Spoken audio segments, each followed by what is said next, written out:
It was supposed to be just another hectic day at the palace. Screams echoed through the corridors. Soldiers ran, maids carried belongings in haste. Chaos settled in like a sudden storm. Saul and Jonathan had died in battle, and the news arrived like thunder in the hearts of the people. But at that moment, in the royal chambers, a nurse held a 5-year-old boy in her arms, Mephibosheth. She needed to flee, quickly. Tradition was cruel. When a new king took the throne, the entire lineage of the old one was exterminated to avoid future threats. Jonathan's son and Saul's grandson was in danger, so she ran. But in the midst of despair, hurried steps, and fear that paralyzed the soul, it happened. A stumble, a slip, a muffled scream, and Mephibosheth's small body was thrown to the ground. The dry sound of the fall was trapped in silence. The boy cried, but something was wrong. His legs no longer responded as before. That fall in that moment of escape sealed a new destiny. The prince who could inherit a position of honor now carried invisible and visible marks of a tragedy. Lame in his feet, wounded in his soul, snatched from his home, all in one day. That was the breaking point. The boy who was born in a cradle of gold, surrounded by authority and royal lineage, saw his story turn to dust in the wind. There were no more childhood laughs in the palace hallways. There was no more father's lap or grandfather's blessings. Everything had disappeared like smoke on a windy day. That fall was not just physical, it was symbolic. The prince was thrown into a valley of oblivion. From that day on, he would no longer be seen as an heir, but treated as a threat or burden. The hard ground that received him in that fall marked the end of one phase and the beginning of a long journey towards anonymity. But what seemed like the end was just the beginning. But before I continue this story, let me remind you of something important. If you have come this far, it is because God has something profound reserved for you today. Comment now. God, my life and my family are in your hands. Amen. Like the video, share the city where you are watching from, and subscribe to the channel. This helps us to take this transforming word to more people who, just like you, need to hear this truth. What was lost in that fall was much more than a boy's mobility. It was an entire inheritance of identity. Before being injured, before being forgotten, Mephibosheth carried a name with the weight of glory. His father was Jonathan, the fearless warrior, David's loyal friend, the legitimate heir to the throne of Israel. His grandfather Saul, the first king of the nation, anointed by God to govern a people who cried out for leadership. Mephibosheth was born wrapped in titles, honor, and destiny. He was the prince in direct line to the throne, the descendant of royal blood. He had the bravery of the valiant running in his veins and the blessing of the promise hovering over his head. He grew up in the hallways of the palace, between gleaming spears and lined-up shields. The eyes that watched him saw in him a future king. Perhaps they had dreams for him, dreams of battles won, alliances made, a reign of continuity. His name was linked to the expectation of continuity of the house of Saul. But what time took away was more than legs and palaces. It took memories. It took recognition. Mephibosheth went from Jonathan's son to Lame of Lo-debar. The identity he proudly carried was slowly buried under the dust of exile. The prince became a shadow. The lineage became a risk. The boy became a nuisance. And to think of Jonathan, it is impossible not to imagine the strength that was in that man, loyal to the death, capable of giving up his own crown for love of David. He was a different warrior, guided by principles and not by ambition. And it was that same heart that at some point must have contemplated the face of his son and dreamed of a safe future. Mephibosheth was the living continuation of that love, that fidelity, that courage. The silence that surrounded the name of Mephibosheth over the years only highlights the greatness he represented. The loss of his father in the war, the death of his grandfather on the same battlefield, and the fall that crippled him. Everything added up to silence a story that began full of promises. But behind the pain and abandonment, there was still an identity that no one could erase. The mark of royal blood remained with him, even if others had forgotten. The echo of the war was still in the air. The dust from the battlefield had not even settled when the palace doors opened in despair. The news was devastating. Saul and Jonathan were dead. In a single blow, Israel lost 2 pillars of its kingdom. In a single breath, the royal house crumbled before the eyes of those who lived there. But for Mephibosheth, the impact was not just emotional. It was literal and irreversible. The nurse, seized by fear, did not think twice. Instinct spoke louder. It was necessary to run, protect the boy, hide the heir. The new government that would come might want to eliminate any threat of succession, and Mephibosheth, even so young, carried in his bones the blood that many feared. With her heart racing and her body trembling, she grabbed him in her arms and fled. But destiny, merciless, awaited them on a cruel curve, perhaps a loose stone, perhaps a forgotten hole in the ground, perhaps the very mismatched steps of someone carrying fear and urgency. No one knows exactly how it happened. It is only known that it happened. The stumble, the fall, the scream, and then the silence. When the nurse looked at the boy, she saw more than pain. She saw the limp legs, the rigidity of the fright, the confused look. Something inside him had broken and would never be restored. It was on that day, at that exact moment, that Mephibosheth's life turned to dust. What was promise became lament. What was future became memory. There was no time for bandages, for explanations, for consolation. The escape continued, even with the boy injured. The road that led to oblivion did not wait for lamentations, and he was carried, no longer as an heir, but as a burden. At that moment, Mephibosheth's world shrank. He no longer saw soldiers, nor palaces, nor his father, nor his grandfather. Everything disappeared as if it had never existed. The fall marked not only his body, but his entire trajectory. The haste that intended to save ended up hurting. And the tragedy, which began on the battlefield, found its outcome in the desperate arms of a faithful nurse, but powerless before destiny. With his legs marked by pain and his soul by loss, Mephibosheth was taken away from everything he knew. The palace was left behind, the inheritance of a king dissolved like an interrupted dream. Without honor, without name, without choice, he was hidden in a place that seemed tailor-made for those who wanted to disappear. Lo-Debar. The name of that place said it all. Without pasture, without word, land of nothing. It was a forgotten corner, without green, without glory, without hope. And it was there that the heir to the throne grew up. Far from the walls of Jerusalem, far from the stories of war and royal alliances, Mephibosheth became just another face in the middle of nowhere. There was no crown on his head, nor memories in people's mouths. He was the grandson of a king, now just the lame of Lo-Debar.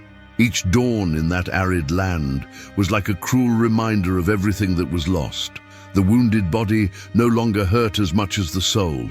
Growing up in a place where silence reigns, where no one cares who you were, turns any identity into dust. Mephibosheth adapted to invisibility. He learned not to expect, not to want, not to dream. There, the prince without a throne became a guest in the house of Mashir, son of Amiel, someone who welcomed him out of mercy, not out of merit. He depended on others for almost everything, from food to movement. The boy who was born among servants now lived on the margins, forgotten even by himself. The exile was not just geographic, it was existential. Lo-Debar was not a place of passage. It was a prison without bars. There, time dragged on like a long shadow, and silence echoed like a muffled scream. It was the perfect hiding place for someone who had been cancelled by history. While David ruled Israel while the years passed, Mephibosheth continued there, breathing but not living, hidden but carrying within him a name that the world ignored, but that God had not forgotten. What no one saw was that, even in Lo-Debar, the thread of promise still pulsed. An old alliance made before his fall was still waiting to be fulfilled. Even far from the palace and distant from the eyes of the world, Mephibosheth continued to exist. Each day spent in Lodebar was one more shadow covering an almost forgotten story. But in Jerusalem, time moved at a different pace. The throne of Israel was now in the hands of David. The shepherd boy had become the warrior king, the same David who once promised love and fidelity to the best friend he ever had, Jonathan. Time did not erase that promise. It was kept like a seed in the king's heart, even amidst battles, conquests, and responsibilities. The pact between the two was not just an exchange of words. It was an alliance made with tears, swords, and truth. Jonathan had recognized in David the chosen one of God, and therefore gave up even his position as heir. In return, he only asked that his descendants be preserved. Years passed. Many had forgotten the house of Saul. Others preferred not even to remember. After all, the previous dynasty had fallen into disgrace. But David, now consolidated as king, did something unexpected. Instead of moving forward, he looked back. The throne that was now his did not take away his sensitivity. Power did not erase memory. And it was on an ordinary day inside the palace that David surprised his servants with a question that no one expected to hear. Is there still anyone left of the house of Saul, that I may show kindness for Jonathan's sake? Silence. Looks were exchanged. The question echoed like thunder in a clear sky. That was not common. Kings did not seek descendants of the old throne. They did not offer kindness, they offered persecution. But David was different. The alliance still burned within him. And soon came the answer. There was indeed someone, a son of Jonathan, lame in his feet, forgotten in Lodebar. The name of Mephibosheth was spoken again in the palace. After years submerged in oblivion, he emerged from the dust of history because of an ancient promise. The king had not forgotten. The alliance still had strength. And when David heard the name of Jonathan's son, he made a decision that would change everything. The silence of Lodebar was about to be broken. The silence in Lodebar was broken with heavy steps and firm orders. Soldiers of the king arrived with authority, arousing suspicious looks and racing hearts. The news spread like wildfire. King David was calling Mephibosheth. No explanation, no warning, just the summons. And with it, fear. Mephibosheth's head filled with questions, but none of them had answers. What did the king want with him? Why, after so long, did they remember his name? The echo of that question asked in the palace, "Is there still anyone left of the house of Saul?" Now seemed like a presage. For him, descendant of a rejected king, the call was not an invitation. It was a sentence. There was no way to escape. He was no longer a boy, but he was also not a man capable of escaping.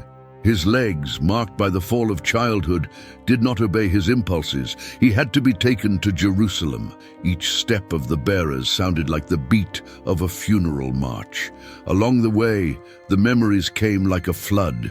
The father he barely knew, the grandfather whose history was stained, the fall that sealed his exile. Arriving at the royal city was like crossing a mirror. Everything there was a contrast to the world he knew. The palace, the guards, the wide corridors, every detail was like a ghost of a past that was no longer his. He was no longer the boy who ran through those halls. Now he was just a forgotten name brought to light by an unexpectedly merciful king. As he approached the throne room, fear became weight. A fear that came not only from uncertainty but from shame. Mephibosheth saw himself as a burden, a nuisance. His clothes had no shine, his posture was hunched, his dignity was fragmented. He did not know if he would be punished, humiliated, or simply ignored. When he entered the presence of David, he threw himself to the ground with the little balance he had, calling himself your servant. It was a gesture of complete surrender. He expected the worst. But what awaited him was something he would never have dared to dream. A reunion with grace. The throne room was filled with silence. David remained standing, observing the man bowed before him. That fragile figure, with his face glued to the ground and his body trembling, in no way resembled the princes who once inhabited Saul's palace. But the king knew exactly who was in front of him, and when he finally spoke, his words were like balm on an old wound. Mephibosheth. Upon hearing his name come from the king's mouth, something inside him broke. But this time, it was not fear, it was surprise. He expected to be called anything: son of Saul, disabled, threat. But David called him by name, like someone who recognizes, like someone who values, like someone who loves. And before the silence returned to suffocate the environment, David completed, "Do not fear, for I will surely show you kindness for Jonathan your father's sake." Those words broke years of darkness. It was as if the walls of Lo-debar were collapsing inside him. The promise that lay forgotten in his story now rose alive before his eyes. The king did not want his death. He wanted his restoration. He did not come to judge his past, but to give him back a place he no longer dared to imagine. David went further. He returned to Mephibosheth all the lands that belonged to Saul. He did not just guarantee sustenance. He gave inheritance, value, dignity. And more than that, he did something that no king had done with a descendant of the previous house. "You shall eat bread at my table always." This sentence changed everything. Eating at the king's table was not just a political concession. It was an act of affiliation, of welcoming, of reconciliation. That cripple, who had been seen for years as a hindrance to the lineage of Saul, was now received as a son within the royal house. Mephibosheth, still prostrate, tried to answer, "What is your servant, that you have looked upon such a dead dog as I am?" His words were not false modesty. They were the raw expression of someone who had spent his entire life believing that he was worthless. But the king did not dwell on his limitations. He saw beyond the crooked legs, the broken past, the accumulated shame. He saw the son of Jonathan. He saw the living promise. It was there, in that unexpected invitation, that Mephibosheth began to live a reality that he never imagined he deserved. It was not just about inheritance or property. He received something much greater, a place at the king's table, not as an occasional guest, not as a symbol of piety, but as someone who became part of the royal family, with the right to be present every day among David's sons, eating the same bread, sharing the same environment. For someone who lived in Lo-debar, surrounded by scarcity, oblivion, and silence, the king's table was a contrast impossible to ignore. It symbolized everything he had lost, and everything that grace was returning to him. At the table, his crooked legs were not seen. Seated among princes, Mephibosheth was just another among those who belonged. The disability, the past, and the shame no longer defined his identity. Now he was someone who had a place. The routine in the palace did not erase the pain of the fall, but it gave new meaning to his existence. Each meal was a reminder. He was there not because he deserved it, but because of kindness, not by force, but by an alliance made before his birth. It was as if each dish served carried the flavor of David's fidelity to his father, Jonathan. The table became an altar, the food a living memory of the promise. David did not treat Mephibosheth as a decorative object to show compassion. He truly included him. He called him by name. He listened to him. He respected him. Among the king's sons, Saul's grandson found a new identity, not as a threat, not as a reminder of a failed dynasty, but as someone restored by the grace of a loyal heart. And so, day after day, Mephibosheth walked or was carried to the presence of the king. There was no rush, there was no shame.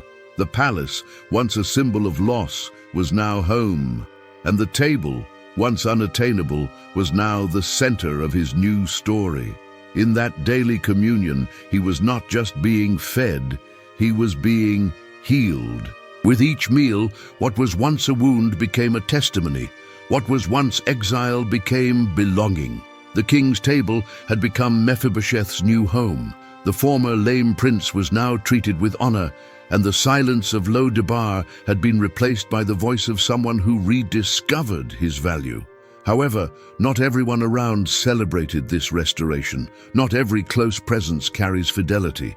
and it was precisely who should serve him who would become an instrument of pain: Ziba, his servant. Ziba had been raised as the administrator of Saul's property.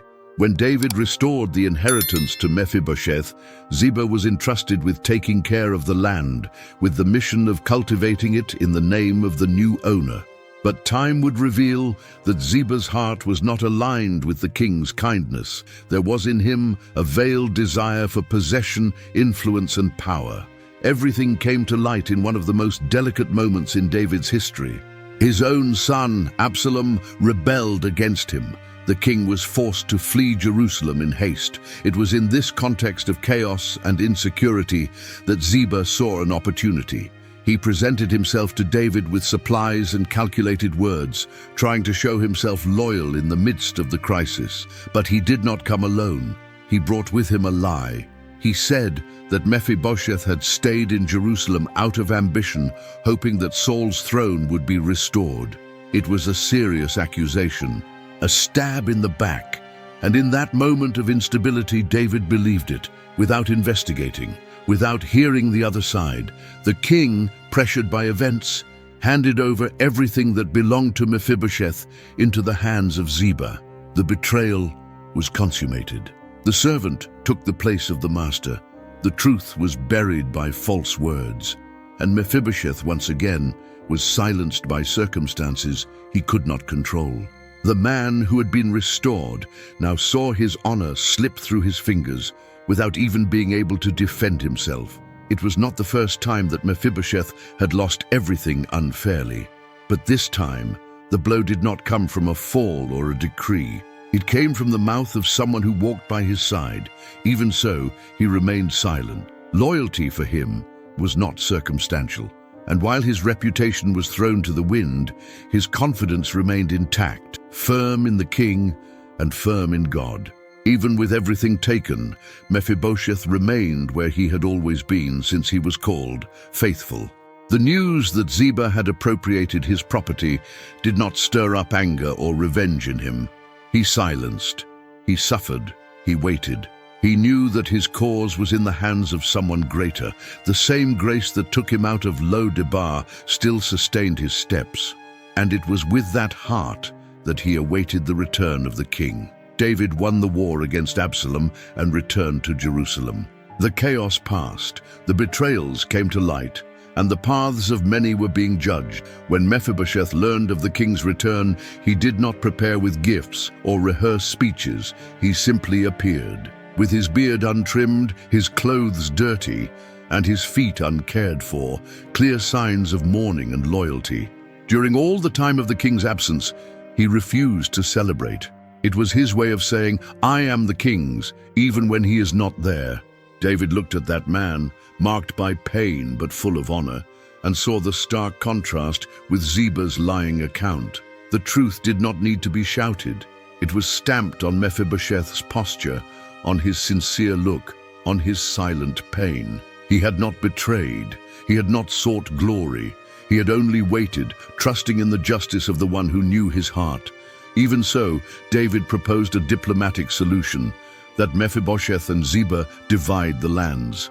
But the answer was like a final seal on Mephibosheth's integrity. "Let him take it all, since my lord the king has returned in peace." It was no longer about possession. What Mephibosheth wanted was not land nor public recognition. It was communion, belonging, faithfulness reciprocated. He was no longer in the shadow of rejection. His dignity was intact because it did not depend on possessions but on position, and he continued at the king's table. His story did not end with power, but with presence, not with human glory, but with a silent testimony of someone who was faithful to the end. And that is why, even among so many kings and heroes of the Bible, the name of Mephibosheth remains, as a symbol of the grace that finds, the alliance that restores, and the honor that only God can sustain. If you like biblical stories like this one of Mephibosheth, I invite you to subscribe to our channel so you don't miss the next videos. Leave your like and share this video with someone you love and needs to learn more of the Word of God. May God bless you, and until the next video.